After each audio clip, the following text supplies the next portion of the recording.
Mi u Srbiji definitivno živimo u nekom ludom Hollywood filmu ili po nekom ludom Hollywood scenariju, jer sve drugačije kako bi shvatio, mislio bih da se neko zeza sa narodom i da se neko zeza sa našim životima.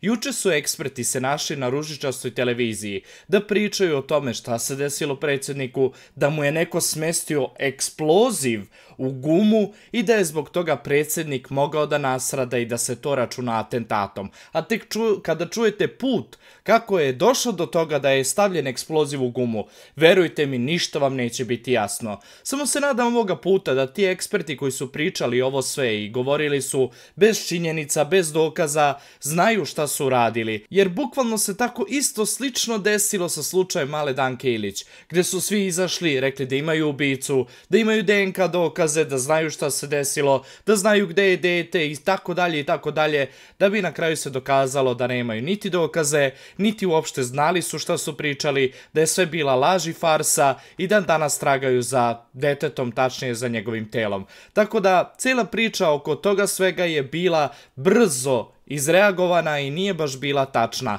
Nadam se da ovoga puta kada ovi ljudi pričaju to, pošto su ipak ljudi koji su bliski SNS kanalima, znaju šta su rekli i da ovim slučajem treba će to da dokažu ukoliko bude se proces stvarno bilo kakav vodio, kako su oni došli do tih informacija, jer službe su tek počele da rade. Nemoguće da službe daju njima informacije pre nego što saopšte medijima, jer su to informacije od državnog značaja. Stoga veliki je problem izgleda šta se dešava kod nas u državi, ali sad da ne marimo sve to. Hajdemo da se vratimo na početak. Kao što možete da vidite iza mene, ova grupa eksperata je juče pričala o tome šta se stvarno desilo predsjedniku, šta se desilo njegovom autu i zašto je pukla guma na automobilu. Ceo videoklip sa audio možete naći na mom Facebook kanalu, zato što ovdje ne smijem da ga pustim zbog autorskih prava. No sad da pogledamo sve iz početka. Ovi ljudi su govorili kako znaju da je u pneumatik koji je došao do predsjednika bio postavljen eksploziv. Zamislite vi to.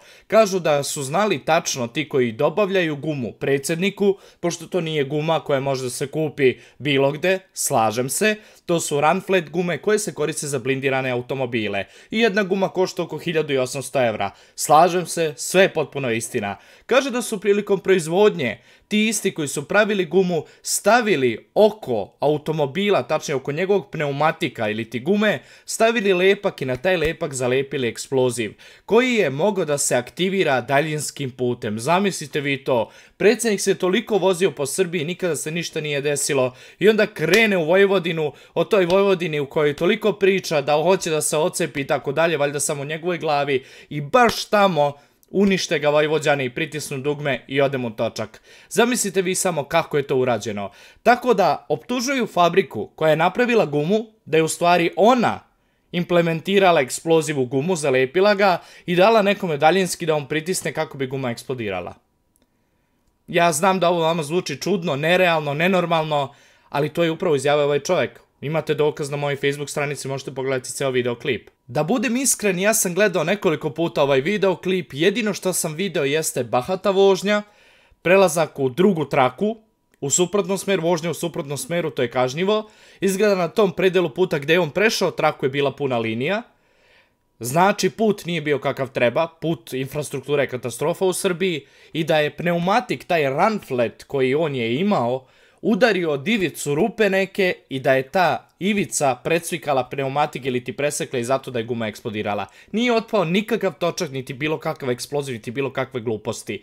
Bahata vožnja, sada da ne bi bilo da je bahata vožnja i da jednostavno ne bi optužili pripadnike Kobri kako su oni bahati, zajedno sa predsjednikom, morat će da naprave priču kako je ovo bio pokušaj atentata. Neverovatna stvar. I još čovjek govori kako on zna da je u pneumatik ubačen eksploziv prilikom proizvodnje. Okrivio je ne samo firmu koja je proizvela to, nego ceo taj lanac ljudi, dobavljača koji su doneli te pneumatike i dali ih ljudima koji su trebali da namontiraju na automobil. Znači da ipak manjka i osiguranje i ceo taj koncept, bukvalno je čovjek svojom izjavom srušio nekoliko sektora bezbednosti u Srbiji. Zato što prvo je pitanje ko proverava onda gume koje idu na predsjednički auto, ko proverava auto, kako se taj auto održava i da li se vodi računa o tome da bude bezbednost predsjednika na prvom mestu. Znači čovjek je svojom izjavom srušio nekoliko sektora bezbednosti, počevši od toga kako je guma nabavljena, pa do svega toga što se desilo. Ljudi nisu nikako razmišljali o tome, nepromišljene stvari izgovore, pa onda nažalost kada neko sutradan to u medijima zloupotrebi, kao što u ovom slučaju, eto, mi sad koristimo to kako bi ljudima dokazali da ovaj slučaj koji se desio nije nikakav eksploziv, nije nikakva glupost, već jednostavno samo bahata vožnja, nepažnja, njihovo to ludiranje na ulici koje imaju i prvo, protokol je srušen već odavno, predsjednik ne sme da bude na čelu kolone ili ti ne sme da se vozi sam, mora da bude negde između, to je prva stvar koja se dešava i koju trebaju svi da zapamte.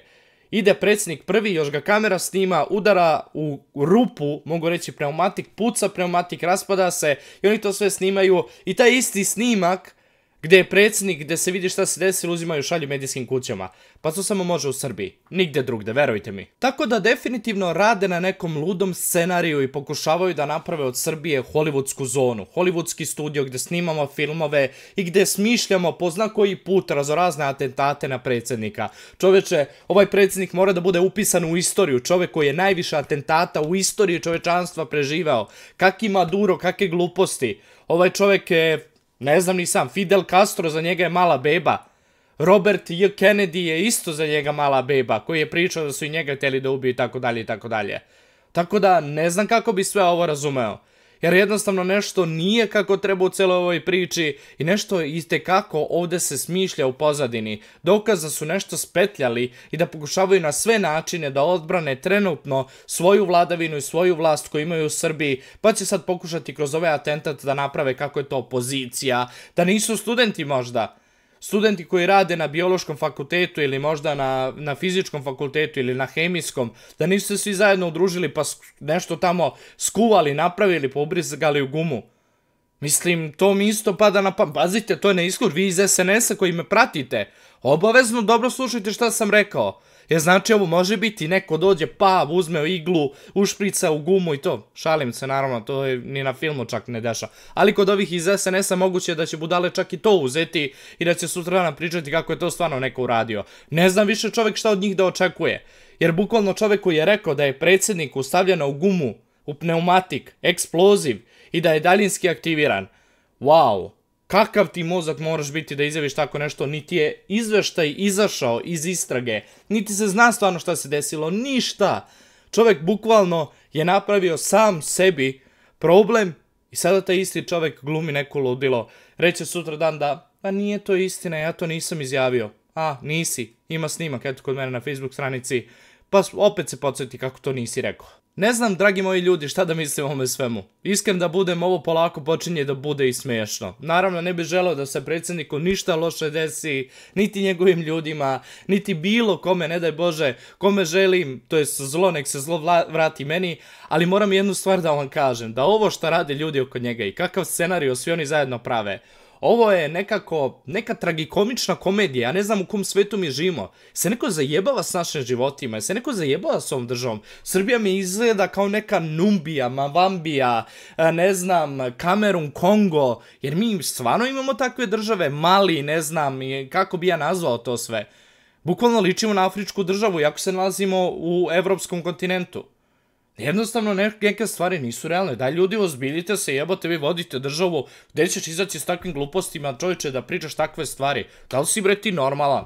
Hvala dragi ljudi koji su pogledali videoklip, pišite mi vaše iskreno, ali iskreno mišljenje šta vi mislite o ovome svemu, da li stvarno ima ovdje logike, a mi se vidimo u nekom sljedećem videoklipu. Do sljedećeg videoklipa, srdačan pozdrav!